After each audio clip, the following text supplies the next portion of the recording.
Tekanan darah tinggi kerap dijuluki sebagai pembunuh tanpa suara, dan julukan itu memang sangat tepat. Kondisi ini tidak menimbulkan rasa sakit ataupun gejala yang mudah dikenali. Banyak lansia mengalami kenaikan tekanan darah secara perlahan tanpa menyadarinya, hingga akhirnya muncul masalah serius seperti stroke atau serangan jantung yang menjadi alarm bahaya. Yang membuat kondisi ini semakin berisiko adalah betapa seringnya kebiasaan sehari-hari yang memicu tekanan darah tinggi tidak disadari atau diabaikan. Pilihan makanan, pola aktivitas fisik, hingga cara kamu mengelola stres ternyata punya pengaruh besar terhadap tekanan darah, lebih dari yang mungkin kamu kira. Banyak orang di atas usia 50 merasa sudah melakukan hal yang benar, minum obat rutin, menjalani pemeriksaan kesehatan, dan tetap aktif bergerak. Namun, di balik itu semua, ada kebiasaan-kebiasaan kecil yang tidak terlihat yang justru bisa menaikkan tekanan darah atau menghambat efektivitas pengobatan. Tanpa adanya perhatian atau pengingat, kebiasaan tersebut terus berjalan tanpa disadari, memberikan beban berlebih pada jantung, otak, dan sistem peredaran darah secara keseluruhan. Itulah alasan mengapa video ini sangat penting untuk kamu tonton. Kami bukan ingin membingungkan dengan istilah medis yang sulit atau menyalahkan kesalahan yang kamu lakukan. Tujuan kami adalah memberikan informasi yang jelas, mengungkap kesalahan paling umum dalam pengelolaan tekanan darah di kalangan lansia, dan memberikan solusi praktis yang mudah diterapkan namun berdampak besar. Apakah kamu sudah lama mengelola hipertensi atau baru mulai memperhatikan tekanan darahmu? Panduan ini akan membantu kamu mengambil kembali kendali atas kesehatan dengan cara yang realistis, memotivasi, dan efektif. Ingat, mengatur tekanan darah bukan hanya soal angka pada alat pengukur. Ini juga soal menjaga tubuh tetap aktif, pikiran tetap tajam, tidur berkualitas, dan menjalani hidup dengan percaya diri. Semua itu berawal dari mengetahui apa yang harus dihindari dan apa yang harus dilakukan sebagai gantinya. Mari kita mulai dengan membahas kesalahan pertama dalam pengelolaan tekanan darah, dan bersama-sama membangun pondasi kesehatan jantung yang lebih kokoh, langkah demi langkah dengan kebiasaan cerdas. Kesalahan paling umum yang sering terjadi adalah tidak rutin minum obat atau mengonsumsinya secara tidak tepat. Pengelolaan tekanan darah biasanya dimulai dengan penggunaan obat resep. Meskipun obat-obatan merupakan cara paling efektif untuk menjaga tekanan darah tetap stabil, manfaatnya hanya akan dirasakan jika obat tersebut diminum secara teratur dan sesuai aturan. Salah satu kesalahan yang sangat berisiko dan sering dilakukan oleh lansia adalah melewatkan dosis, mengonsumsi obat pada waktu yang salah, atau menghentikan pengobatan tanpa petunjuk dokter. Kebiasaan ini mungkin tampak sepele, tapi dampaknya bisa sangat serius jika dibiarkan berlanjut. Berbagai alasan melatar belakangi hal ini. Ada yang lupa minum obat, ada pula yang merasa sudah sehat sehingga menganggap tidak perlu lagi minum obat. Beberapa orang khawatir akan efek samping atau tidak ingin tergantung pada obat. Bahkan ada yang memotong dosis obat atau mengonsumsinya setiap 2 hari demi menghemat biaya. Meskipun terdengar masuk akal, tindakan ini justru dapat menyebabkan tekanan darah tidak stabil, membebani jantung, dan meningkatkan risiko stroke, kerusakan ginjal, hingga gagal jantung. Obat tekanan darah sudah disesuaikan dengan kebutuhan tubuh secara spesifik. Tujuannya bukan hanya menurunkan angka tekanan darah, tetapi juga melindungi keseluruhan sistem kardiovaskular. Jika dosis obat terlewat atau diminum tidak konsisten, tekanan darah dapat meningkat secara tiba-tiba tanpa gejala awal. Meski tidak terasa, kenaikan ini secara perlahan merusak pembuluh darah dan menambah beban pada organ vital. Karena gejala sering tidak muncul, banyak orang baru menyadari ada masalah saat kondisi sudah parah atau terjadi keadaan darurat. Penting dipahami bahwa obat tekanan darah biasanya tidak menimbulkan efek langsung yang membuat tubuh terasa lebih baik, sehingga kadang orang meremehkan pentingnya pengobatan. Padahal, di balik itu semua, obat ini bekerja secara efektif mengurangi tekanan pada jantung, memperlancar peredaran darah, dan menurunkan risiko komplikasi serius. Berita baiknya, kesalahan ini bisa dicegah sepenuhnya. Kunci utama adalah menjadikan minum obat sebagai kebiasaan rutin, bukan sesuatu yang bisa ditawar-tawar. Minumlah obat pada waktu yang sama setiap hari dengan bantuan pengingat seperti kotak obat, alarm, atau catatan harian. Bila terlewat, jangan menggandakan dosis tanpa konsultasi dokter, melainkan segera hubungi dokter untuk mendapatkan petunjuk. Jika kamu merasakan efek samping, jangan ragu untuk berkonsultasi dengan dokter. Biasanya ada pilihan obat lain atau penyesuaian dosis yang dapat membuatmu merasa lebih nyaman tanpa membahayakan jantung. Jangan berhenti minum obat hanya karena tekanan darah terlihat normal, karena itu biasanya justru tanda obat bekerja efektif, bukan alasan untuk berhenti. Selalu konsultasikan dengan dokter sebelum melakukan perubahan, sekecil apapun itu, karena waktu dan dosis yang berubah bisa mempengaruhi efektivitas pengobatan. Jangan lupa juga membicarakan soal biaya obat dengan tenaga kesehatan. Banyak lansia mencoba menekan pengeluaran dengan mengurangi dosis obat, padahal biasanya tersedia obat generik, diskon, atau program bantuan yang dapat meringankan beban biaya. Kesehatan adalah investasi yang sangat berharga. Mengelola tekanan darah adalah komitmen jangka panjang yang memberikan manfaat berupa energi lebih, kestabilan kondisi tubuh, dan ketenangan pikiran. Semua ini dimulai dari konsistensi, 1 pil, 1 hari, 1 keputusan pada 1 waktu. Jantungmu bergantung pada komitmenmu, begitu pula masa depanmu. Kesalahan kedua yang sering terjadi adalah konsumsi natrium yang tersembunyi dalam makanan sehari-hari. Meskipun kamu tidak selalu menambahkan garam secara langsung saat makan, bukan berarti asupan natrium bisa diabaikan begitu saja. Justru sebagian besar garam yang dikonsumsi oleh lansia berasal dari bahan makanan yang sudah mengandung natrium tinggi tanpa disadari. Seringkali, orang meremehkan jumlah natrium yang masuk ke tubuhnya karena tidak menyadari keberadaannya yang tersembunyi. Konsumsi natrium yang berlebihan berkaitan erat dengan peningkatan tekanan darah. Garam membuat tubuh menahan lebih banyak cairan, sehingga volume darah meningkat dan menimbulkan tekanan tambahan pada dinding pembuluh darah. Tekanan ini lama-kelamaan dapat merusak organ vital seperti jantung dan memicu penyakit serius seperti stroke, serangan jantung, atau kerusakan ginjal. Masalahnya, efek negatif natrium ini biasanya tidak menimbulkan tanda-tanda jelas, sehingga kita mudah lupa atau tidak sadar dari mana natrium itu berasal.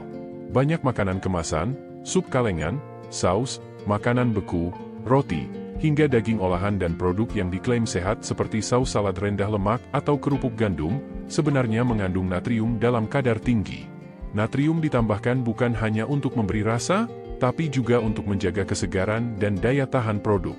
Produk-produk yang berlabel ringan, diet, atau sehat untuk jantung pun seringkali masih menyimpan kadar garam yang cukup tinggi demi menjaga rasa dan masa simpan.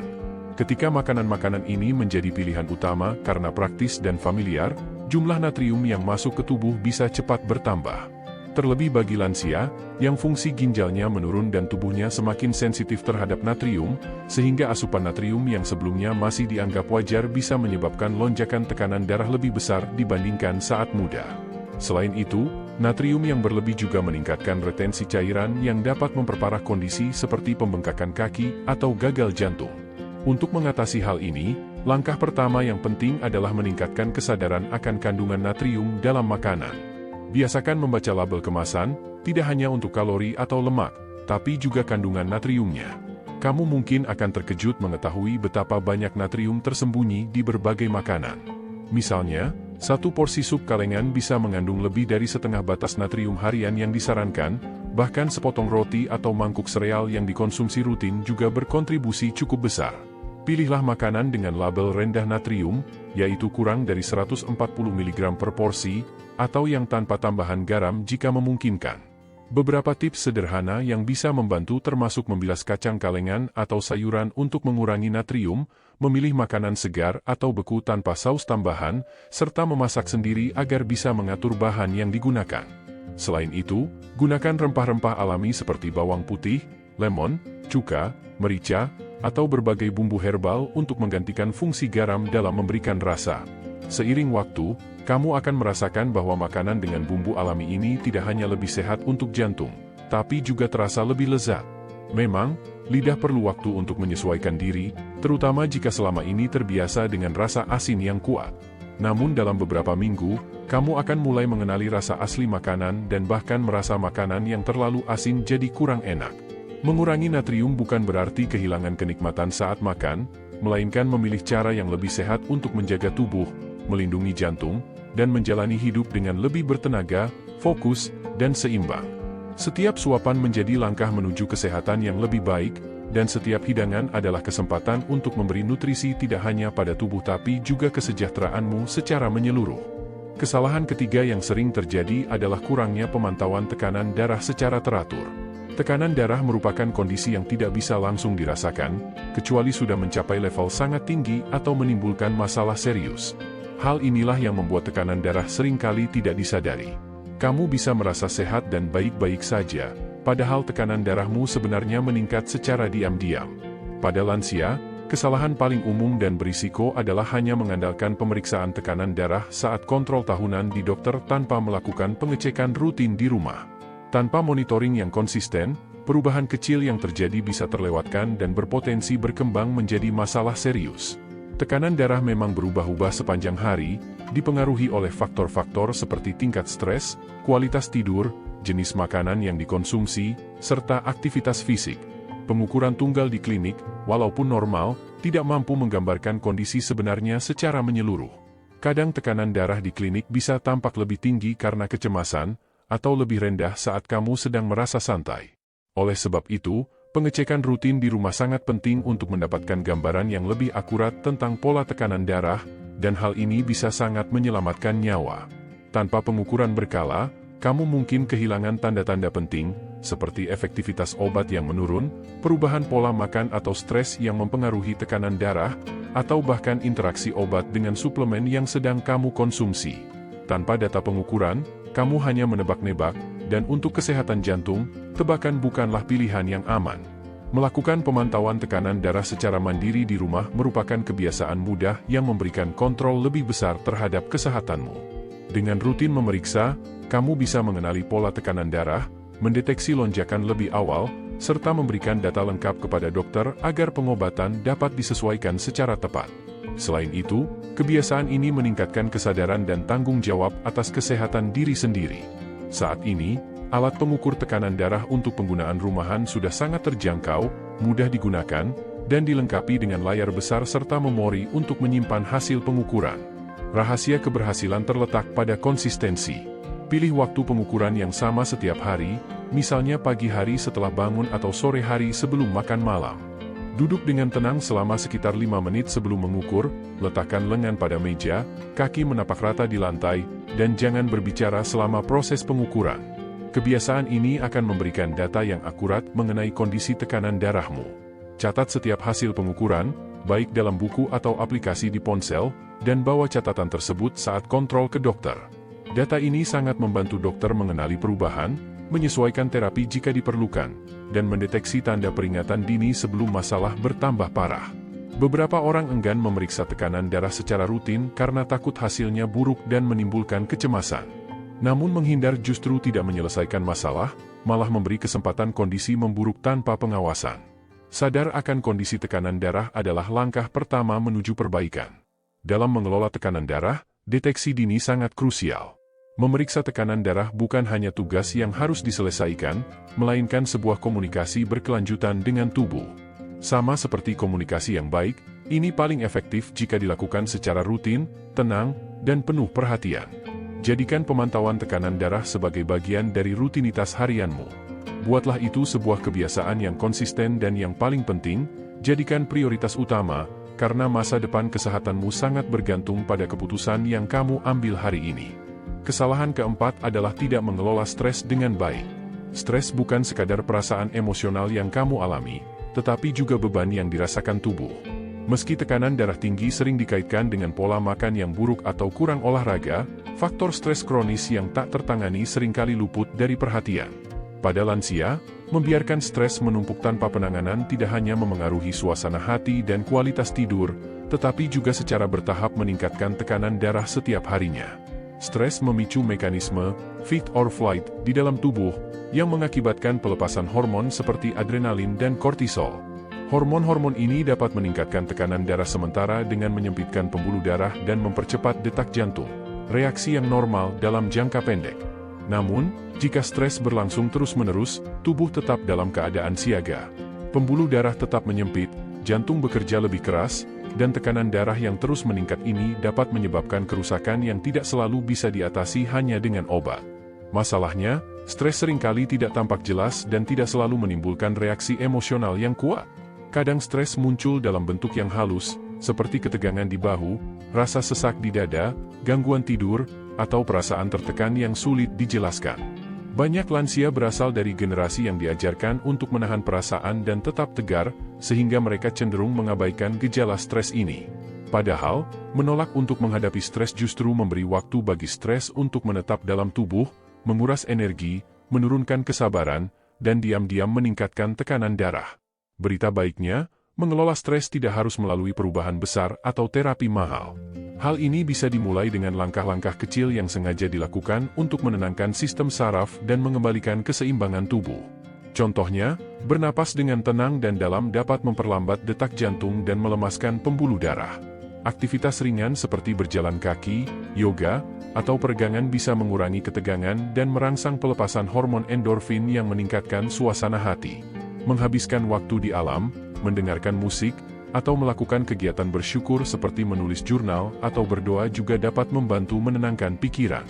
Bahkan, berbicara dengan teman atau mengungkapkan perasaan dapat meringankan beban pikiran.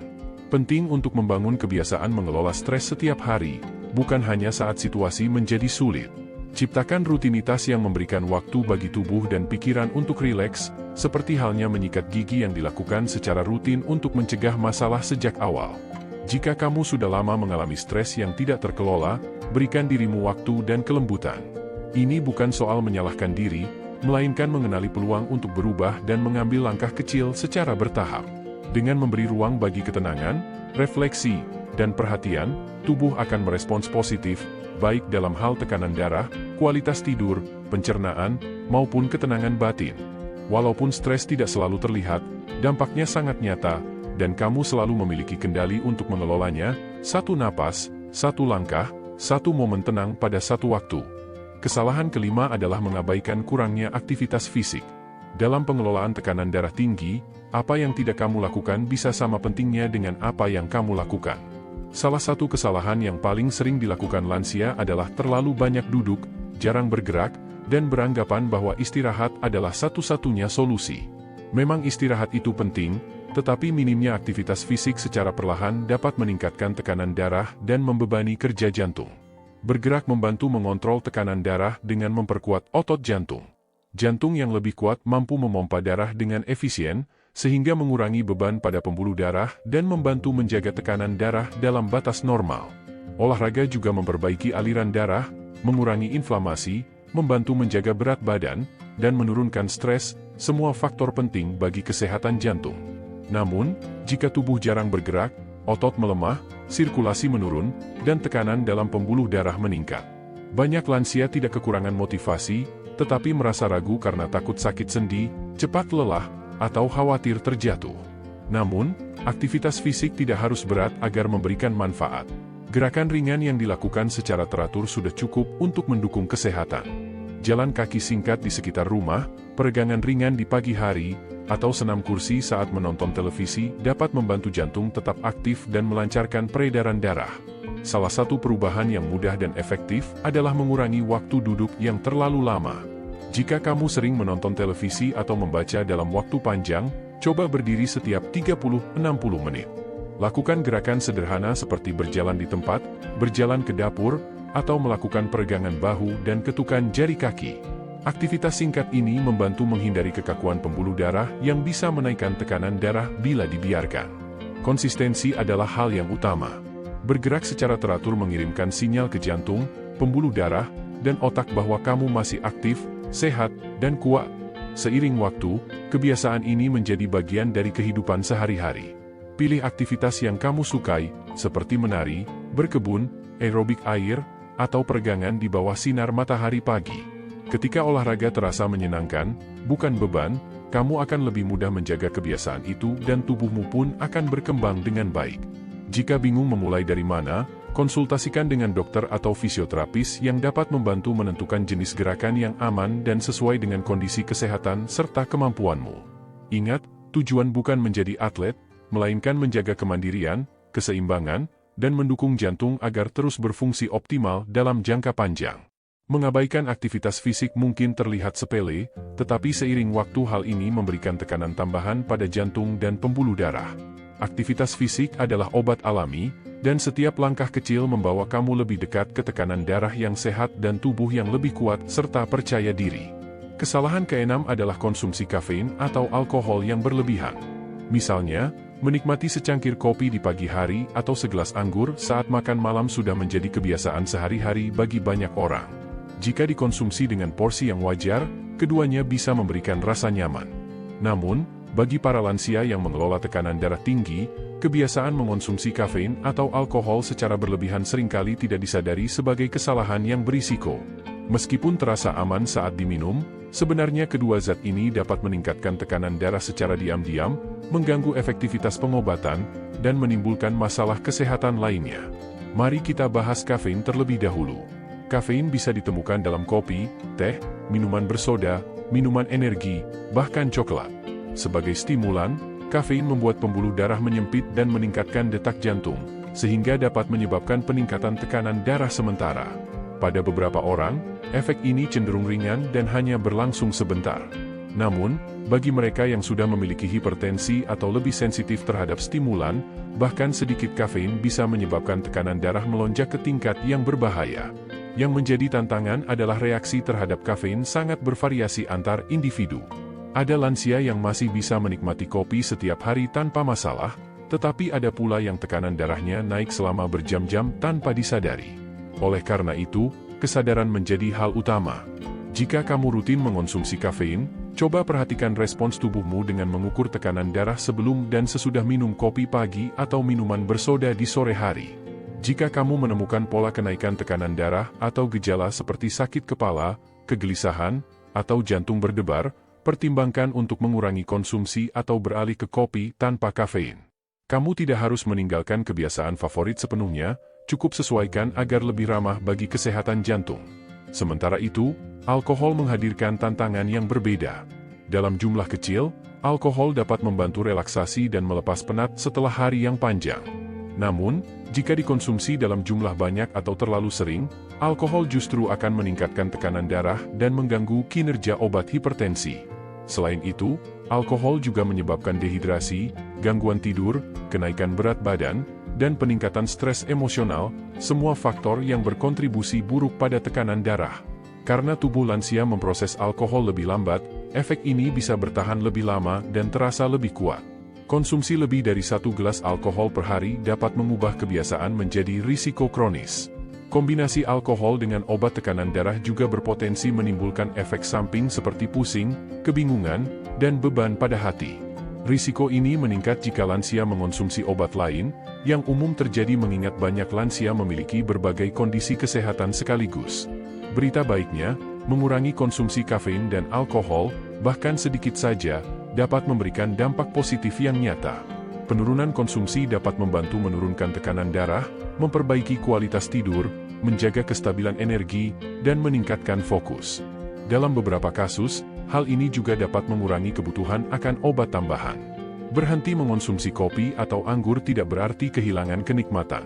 Ada banyak alternatif yang lebih ramah jantung dan tetap menyenangkan, seperti teh herbal chamomile, mint, atau rosella. Minuman hangat seperti air lemon atau air soda dengan tambahan buah segar dan rempah-rempah juga bisa menjadi pengganti yang menenangkan tanpa risiko efek samping. Pada akhirnya, yang terpenting bukanlah pembatasan ketat, melainkan kesadaran dan niat yang baik. Memahami bagaimana kafein dan alkohol memengaruhi tubuh akan memberimu kekuatan untuk membuat pilihan yang lebih bijak, pilihan yang tidak hanya menjaga tekanan darah, tetapi juga kesehatan dan kualitas hidup secara menyeluruh. Jantung tidak menuntut kesempurnaan, melainkan perhatian dan perawatan. Setiap langkah menuju keseimbangan adalah langkah menuju kondisi tubuh yang lebih kuat dan stabil. Kesalahan ketujuh adalah kurangnya komunikasi dengan tenaga kesehatan. Mengelola tekanan darah tinggi tidak hanya soal minum obat atau mengatur pola makan, tetapi juga tentang memiliki dukungan yang tepat. Dan dukungan utama itu datang dari tenaga kesehatan. Sayangnya, salah satu kesalahan paling umum yang dilakukan lansia adalah tidak menjaga komunikasi yang baik dengan dokter atau tim medis. Baik itu melewatkan jadwal kontrol, menyembunyikan keluhan, atau merasa sudah cukup baik sehingga tidak melapor. Kurangnya komunikasi yang jujur dan rutin bisa menyebabkan hilangnya kesempatan untuk deteksi dini dan penanganan yang tepat. Seringkali, kita hanya mengikuti rutinitas memperpanjang resep dan melakukan pemeriksaan tahunan saja. Padahal, tekanan darah adalah kondisi yang dinamis dan bisa berubah karena berbagai faktor seperti stres, aktivitas, pola tidur, makanan, obat lain, bahkan perubahan musim. Jika dokter tidak mendapatkan informasi lengkap tentang kondisi keseharianmu, mereka hanya bisa bekerja dengan informasi yang terbatas sehingga sulit menyesuaikan pengobatan atau mendeteksi masalah sejak awal. Banyak lansia enggan mengungkapkan keluhan karena takut dianggap merepotkan atau takut dinilai. Padahal, tidak ada keluhan yang terlalu kecil jika berkaitan dengan kesehatan. Apakah kamu merasakan pusing yang tidak biasa, efek samping obat yang diabaikan, penggunaan suplemen baru, atau perubahan pola hidup?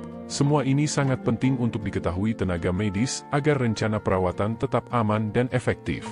Efek samping obat seringkali tidak dilaporkan, bahkan ada yang sampai berhenti minum obat tanpa memberitahu dokter, yang berpotensi menyebabkan tekanan darah tidak terkontrol atau komplikasi serius. Satu percakapan singkat saja bisa membuka peluang untuk menyesuaikan dosis, mengganti obat, atau mengubah gaya hidup yang berpengaruh besar. Mencatat tekanan darah di rumah juga penting untuk disampaikan.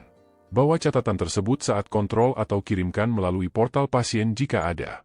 Melihat tren tekanan darah secara keseluruhan jauh lebih membantu daripada hanya satu angka, sehingga dokter dapat menilai apa yang efektif dan apa yang perlu diperbaiki. Jika hasilnya tidak konsisten, dokter bisa membantu mencari penyebabnya. Jangan lupa juga, kesehatan mental dan emosional perlu dibicarakan karena stres, kesepian, depresi, dan kecemasan juga bisa menaikkan tekanan darah. Dokter mungkin akan merujuk ke konseling, kelompok pendukung, atau program komunitas. Jika kunjungan ke klinik sulit, tanyakan tentang layanan telehealth yang kini banyak tersedia dan memudahkan komunikasi tanpa harus keluar rumah. Komunikasi yang baik tidak harus lama, tapi harus jujur dan terbuka. Dokter adalah mitra kesehatan, bukan penghakim. Semakin banyak informasi yang mereka dapatkan, semakin baik mereka dapat membantumu. Jangan menunggu sampai jadwal berikutnya jika ada keluhan atau ketidakpastian soal hasil pengukuran, efek samping, atau perubahan gaya hidup. Kesehatan adalah kerjasama, bukan perjuangan sendiri. Menjaga komunikasi terbuka adalah langkah cerdas dan mudah untuk melindungi tekanan darah dan kesehatan jangka panjang. Mengelola hipertensi tidak harus menjadi beban berat atau mengharuskan perubahan drastis dalam hidup.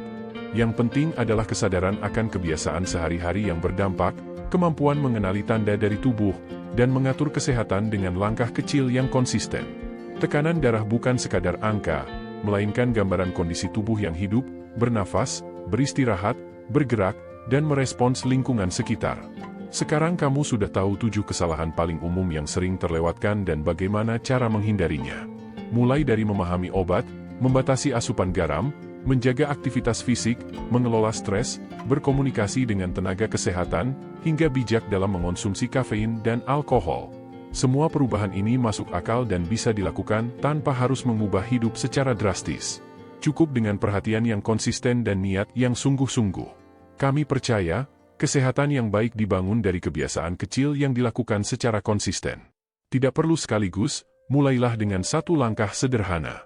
Bisa dengan rutin memeriksa tekanan darah, mengganti camilan asin dengan yang lebih sehat, mengingatkan diri untuk minum obat tepat waktu, atau menghubungi dokter tentang hal yang mengganggu pikiranmu. Setiap langkah kecil itu membawa kamu lebih dekat ke jantung yang sehat, hidup yang lebih stabil, dan diri yang lebih kuat. Jika kamu merasa video ini bermanfaat, berikan like, subscribe ke channel ini, dan bagikan kepada orang yang kamu kenal agar mereka juga bisa mendapatkan manfaat. Karena ketika kita saling mendukung, kita semua menjadi lebih kuat, lebih stabil, dan lebih siap menjalani hidup lebih baik. 1 detak jantung demi 1 detak jantung.